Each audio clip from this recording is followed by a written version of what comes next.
میرا نام اقبال ہے اور میں ایک لڑکی سے بے حد محبت کرتا ہوں۔ جس وقت میں یونیورسٹی میں پڑھتا تھا اس وقت وہ میری کلاس فیلو تھی۔ اس کا نام نورین تھا۔ وہ بھی مجھ سے اتنی ہی محبت کرتی تھی جتنی کہ میں اس سے محبت کرتا تھا۔ ہم دونوں کی محبت 2 سال تک رہی اور اس محبت میں ہم نے ایسے ایسے کام کیے، اگر میں بتانا شروع کر دوں تو آپ کے رونگٹے کھڑے ہو جائیں گے۔ اور وہ بھی مجھ سے انتہا کی محبت کرتی تھی۔ میں جب بھی اس سے کوئی کام کہتا فوراً مان جاتی اور ہم دونوں ہاسٹل میں ہی اکٹھے رہتے تھے۔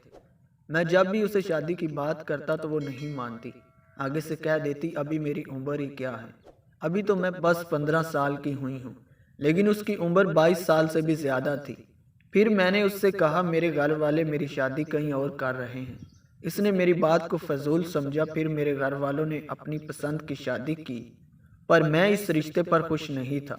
پہلے دن سے ہی اس نے اپنی بیوی کو بیوی نہیں سمجھا بلکہ صرف اسے اپنی نوکرانی سمجھتا تھا۔ کبھی اس نے اپنی بیوی سے ہنسی مذاق نہیں کیا، بس ہر وقت وہ اسے صرف رعب کے ساتھ کام بتا دیتا، اور بیوی بھی ایسی صابر تھی کہ حکم سنتے ہی اس کام میں لگ جاتی تھی، اور صبر کر کے اپنے خدمات کے کاموں میں لگے رہنا اس کا شیوا تھا۔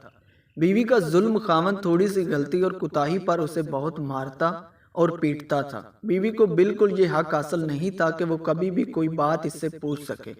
آخر کار شوہر نے سوچا کہ کیوں نہ اس سے ہمیشہ کے لیے جان چھڑوا لی جائے۔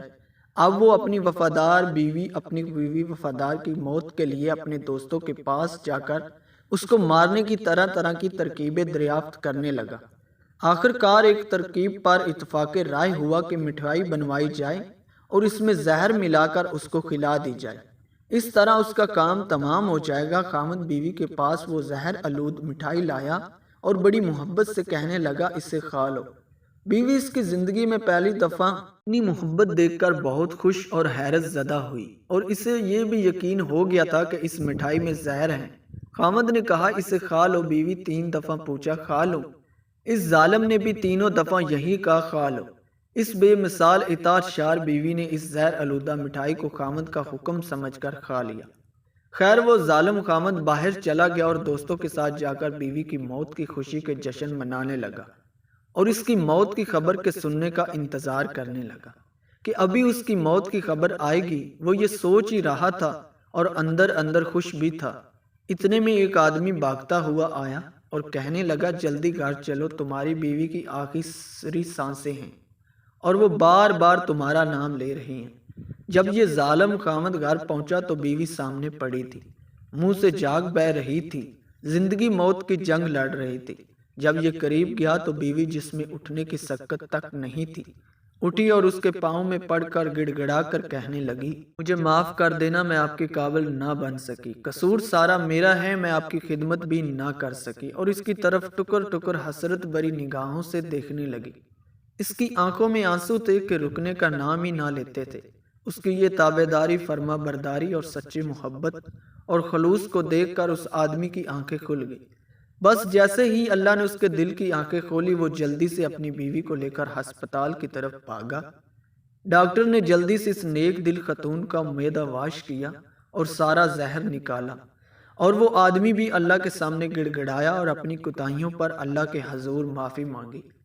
اللہ کا کرم ہوا، اس کی بیوی بچ گئی۔ وہ اپنی بیوی کو بڑے عزیز و اکرام کے ساتھ گھر لے آیا۔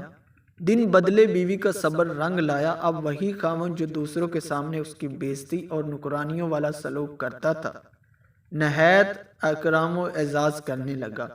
پہلے ان کے گھر جو بھی لوگ آتے تھے وہ ان کے سامنے بیوی کو نکرانی کہتا تھا، اب وہی آ کر اس سے پوچھتے کہ تیری نکرانی کہاں ہے، تو وہ کہتا وہ سامنے میرے گھر کی ملکہ بیٹھی ہیں۔ اب میری زندگی بہت پرسکون ہے۔ آئی ہوپ سو کہ اس کہانی سے آپ کو کچھ نہ کچھ سیکھنے کو ملا ہوگا۔